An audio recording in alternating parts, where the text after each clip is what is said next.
Muito bom dia, meus nobres e queridos irmãos, filhos queridos de Nossa Senhora. Mais uma vez aqui nos encontramos para a realização do nosso trabalho, esse trabalho que tanto bem nos faz e faz a tantos irmãos que utilizam um pouco do seu tempo para nos ouvir.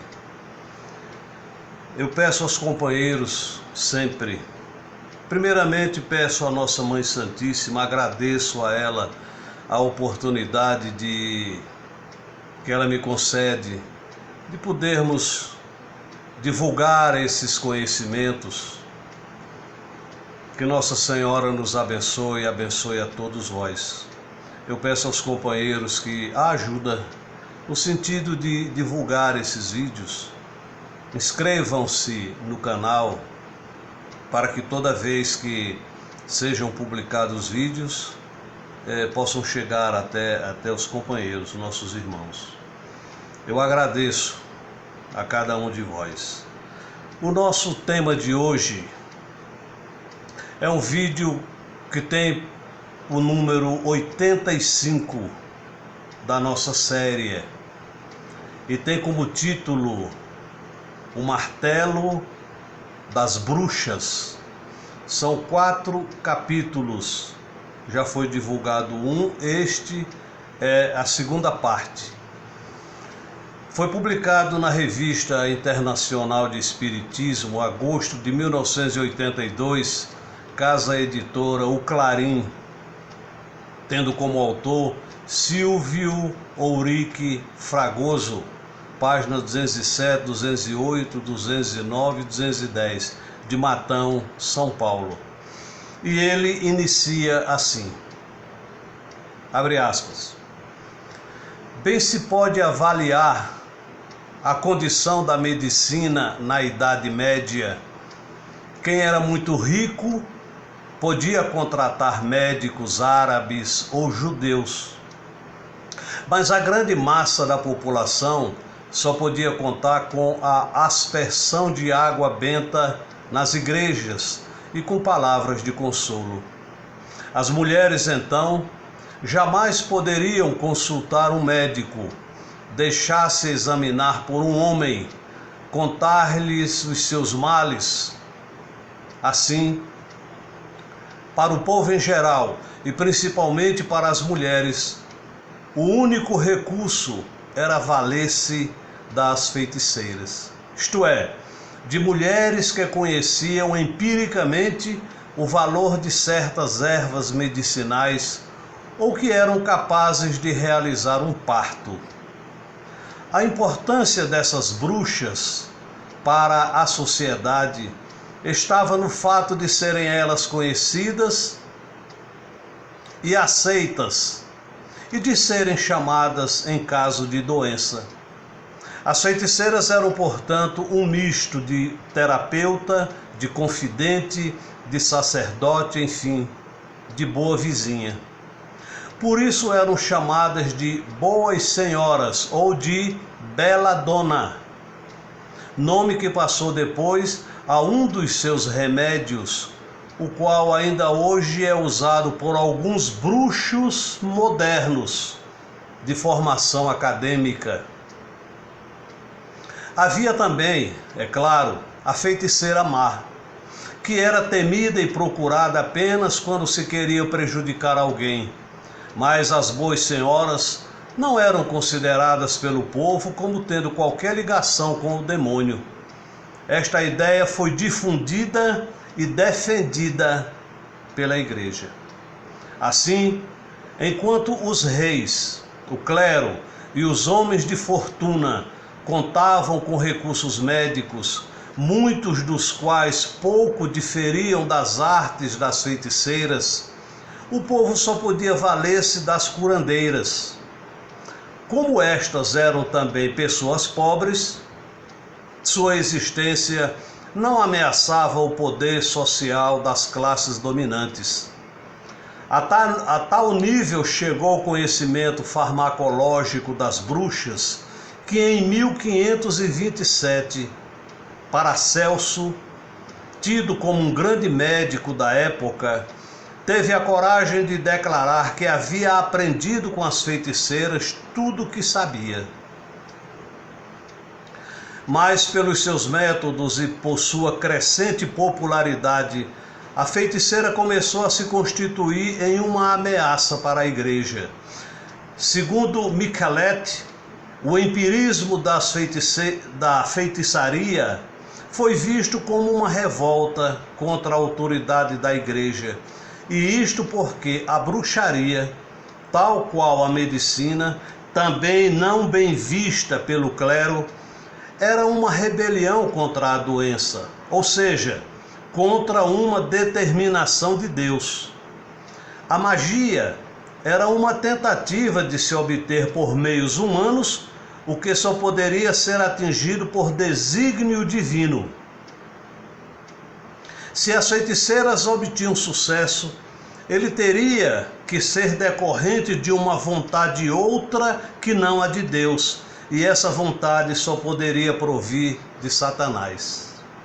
Ora, claro que quem recorresse ao demônio, ainda que a pretexto de fazer o bem, seria inimigo de Deus e da igreja. E depois, a sociedade, ao socorrer os fracos, a feiticeira começou a ameaçar as hierarquias de domínio do padre em relação ao penitente, do senhor para o camponês, do homem em respeito à mulher. Essa é a razão pela qual a igreja se voltou contra a feiticeira boa, muito mais que contra a feiticeira má. A cura dos corpos e das almas era de competência de Deus e de seus representantes na terra. Na verdade, como foi dito, também os médicos eram mal vistos pela igreja, mas estes ainda podiam contar com a proteção dos poderosos, e então o clero, cujos representantes também deles se valiam quando enfermos,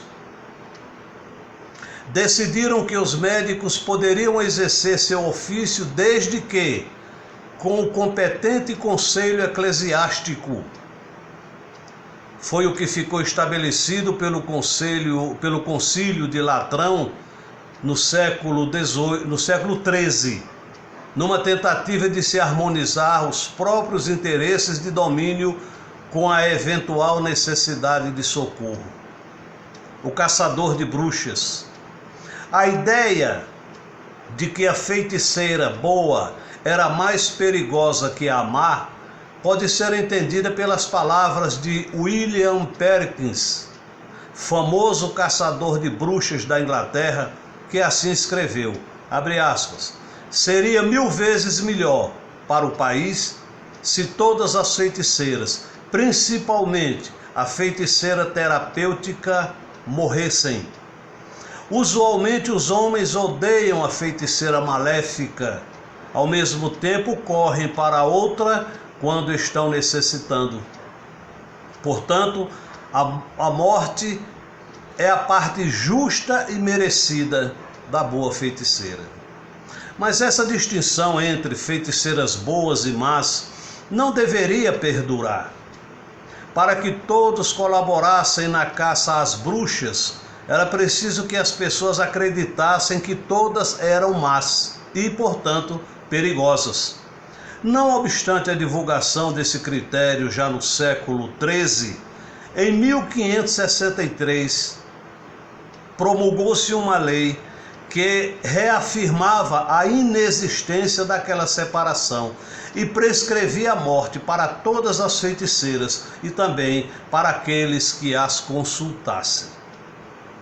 Em 1572, Augusto, o Pio, confirmou que também a feiticeira boa deveria ser queimada por ter feito pacto com o demônio, mesmo que não tenha prejudicado quem quer que seja com a sua feitiçaria.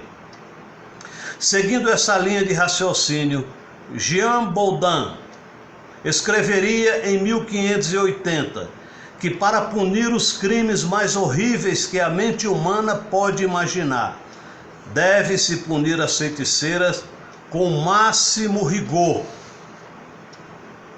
Mas além dos fatores sociais e religiosos que motivaram a caça às bruxas, outros deveriam existir, determinando que a perseguição impiedosa fosse dirigida especialmente contra as mulheres. O principal compêndio que norteava a ação dos inquisidores, escrito por 2 dominicanos, demonstrava isto ao declarar que toda feitiçaria decorre da luxúria carnal, e nas mulheres esta é insaciável. Por isso, quando se fala em bruxas ou feiticeiras perseguidas, é engano imaginar que a Inquisição só deitasse suas garras em velhas encarquilhadas, como aquela da Branca de Neve. A mulher bonita representava um perigo muito maior para os castos inquisidores. Na verdade, uma análise minuciosa da força propulsora da Inquisição haveria de nos fazer navegar por águas mais profundas, com implicações freudianas a tremeluzir nos porões das subconsciências dos perseguidos e dos perseguidores. Deixemos, porém, tais aspectos de lado, para não enodoarmos ainda mais estas páginas com outras implicações que mais evidenciam a fragilidade imensa desse grão de poeira que se chama homem. E vamos dar uma olhada na cartilha dos inquisidores, no livro que haveria de desencadear o pânico e a loucura naqueles tempos de insânia e de medo. Confissão pela tortura. Evidentemente, os dominicanos precisavam de algo que norteasse e uniformizasse a sua ação contra as feiticeiras, estipulando critérios e normas. Quem era e quem não era bruxa, como obter confissões e quais os castigos que deveriam ser impostos às feiticeiras, eram coisas que estavam até então em obediência ao critério de cada um. O dominicano Bernardus Guidones, de 1261 a 1331, havia escrito o Liber Sententiarum Inquisitionis, onde vinham enumerados alguns critérios, inclusive o enfraquecimento gradativo do acusado, e onde a tortura era recomendada como meio de se obter a confissão, de modo a que se pudesse dizer que ela vinha mesmo do coração. Mas em 1484, o Papa Inocêncio VIII nomeou outros 2 dominicanos, Jacob Sprenger e Heinrich Kramer, para julgar feiticeiras na Alemanha, baseados em obras precedentes, entre as quais Fornicarius de Johannes Nieder, de 1435. Ambos escreveram aquilo que haveria de ser o manual de todos os inquisidores, o Maleus Maleficarum, o martelo das bruxas. Essa obra pavorosa atingiu 19 edições e foi aprovada pelo corpo docente da Universidade de Colônia. Ela tinha como princípio o preceito bíblico que diz: a feiticeira não deixarás viver. Êxodo 27, 18.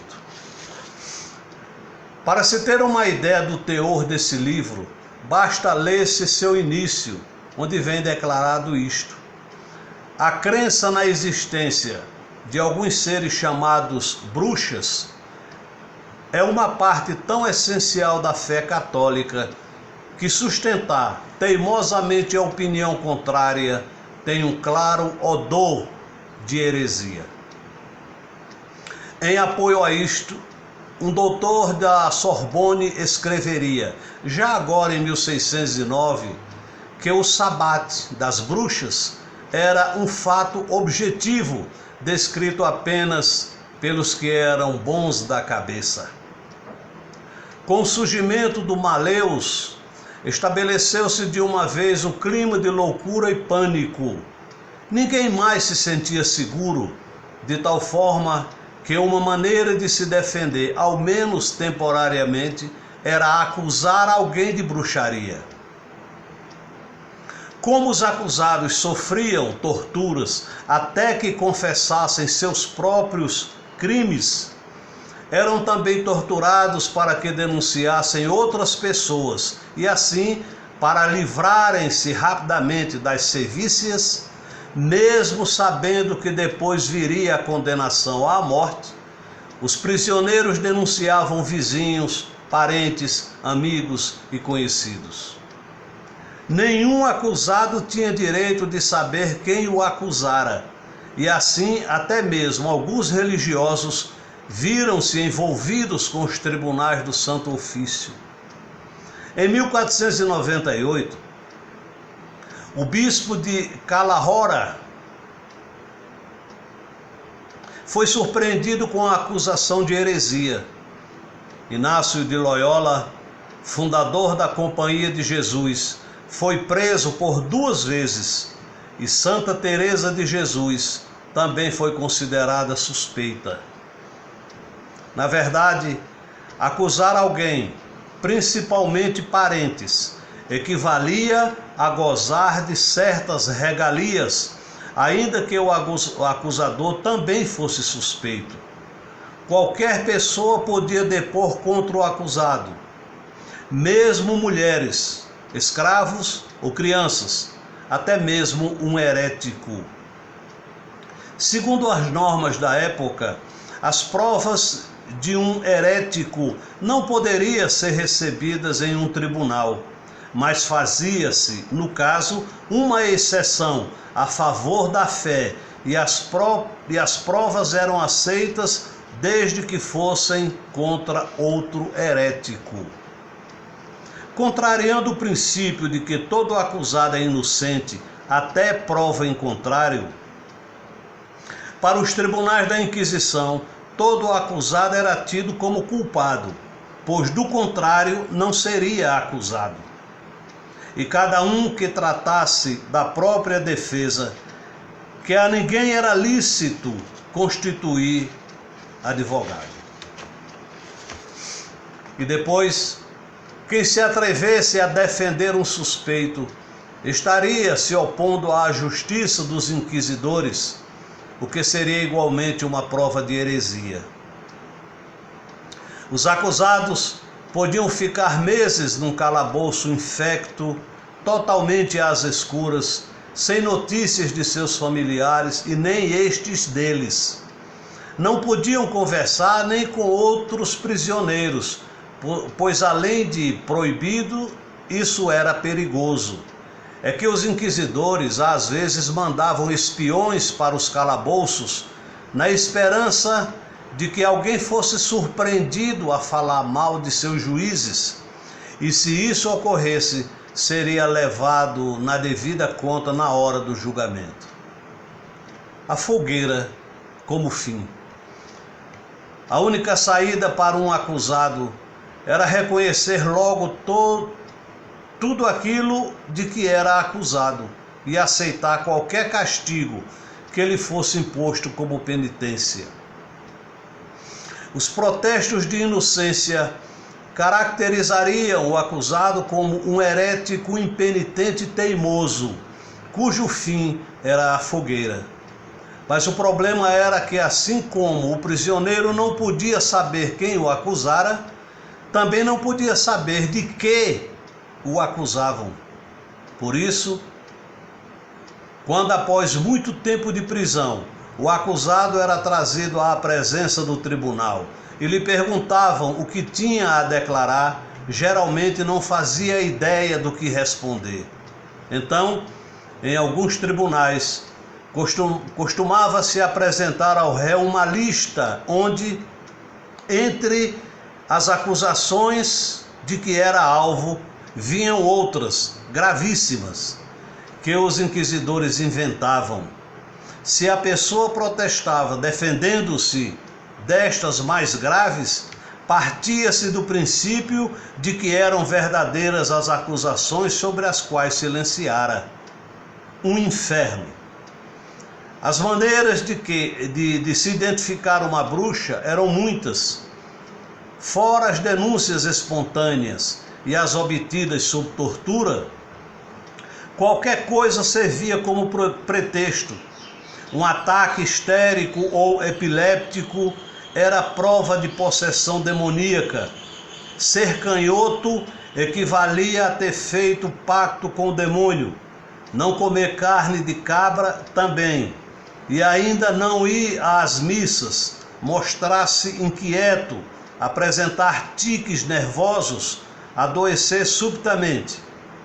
Manchas no corpo, principalmente quando insensíveis à dor, eram provas das mais válidas de ser, quem as tivesse, um servidor de Satanás. Matthew Hoping e sua auxiliar Good Phillips, famosos caçadores de bruxas, tinham por princípio que as feiticeiras nunca estavam sós. Elas estariam sempre acompanhadas por gatos ou cães e até por ratos e moscas. Dessa forma, quem tivesse em casa um animal de estimação estaria perdido. E quem não tivesse, também. É que o bom Hopkins vislumbrava o que ninguém mais via. Uma pobre mulher presa por ele foi acusada de estar dando de mamar a uma toupeira. Se sobreviesse uma seca ou uma tempestade, se o gado adoecesse ou se a colheita não fosse boa, tudo era devido à ação das bruxas, e assim toca a procurá-las. Em caso de dúvida, a figura formada pelo chumbo derretido despejado na água podia fornecer a indicação necessária. Essa prática seria bruxaria se exercida por alguém comum, mas os representantes do Santo Ofício eram os defensores da fé. Picadores de bruxas.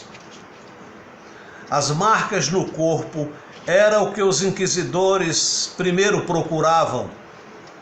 Como elas podiam estar em qualquer parte, as bruxas tinham que comparecer aos tribunais, despidas e por vezes até depiladas.